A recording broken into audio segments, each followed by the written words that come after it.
Chapitre numéro 4, la formation des gamètes et le brassage de l'information génétique.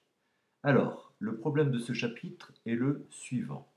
Comment peut-on passer d'une cellule à 46 chromosomes à des gamètes à 23 chromosomes?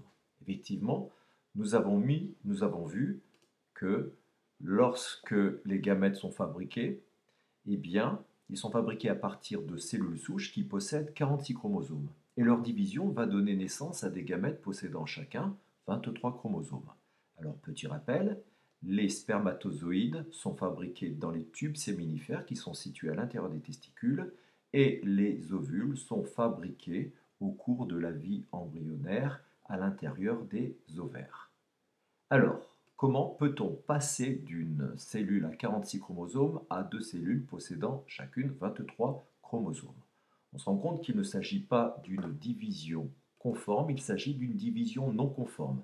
C'est-à-dire que les cellules filles seront génétiquement différentes de la cellule mère.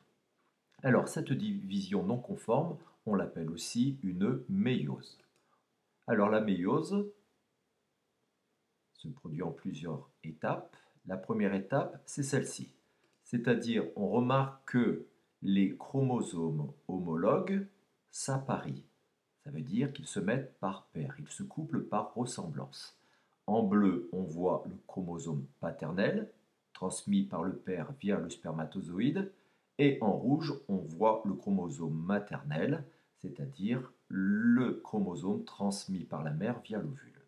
Alors, dans un premier temps, ces chromosomes s'apparient, et dans un deuxième temps, on assiste à la séparation des deux chromosomes homologues.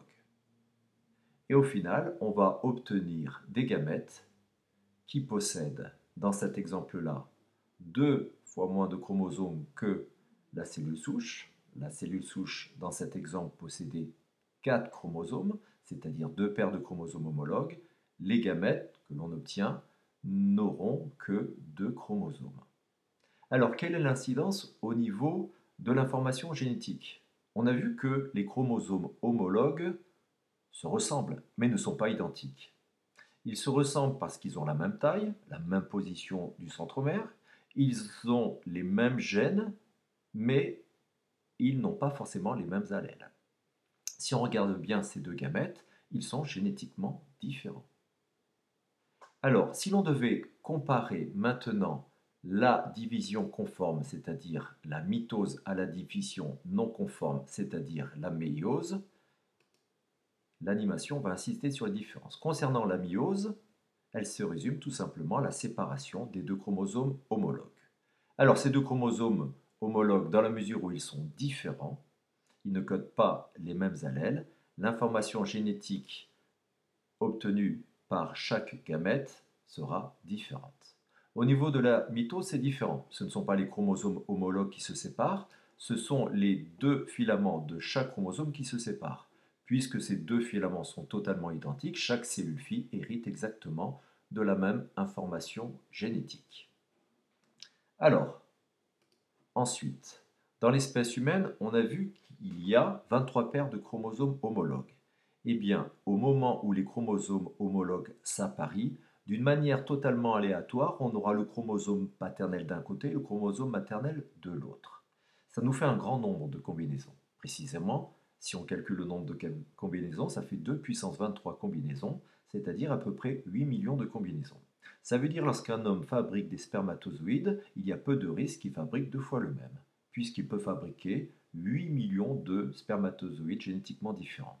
On a le même raisonnement chez la femme avec la fabrication des ovules. Ça veut dire quoi?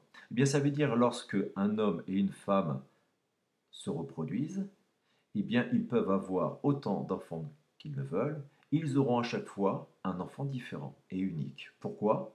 Parce que leurs gamètes étant quasiment tous différents, la fécondation qui est la fusion d'un spermatozoïde et d'un ovule réunira deux gamètes génétiquement différents des autres et donc un enfant unique. Voilà pourquoi un homme et une femme ne peuvent pas avoir deux fois le même enfant.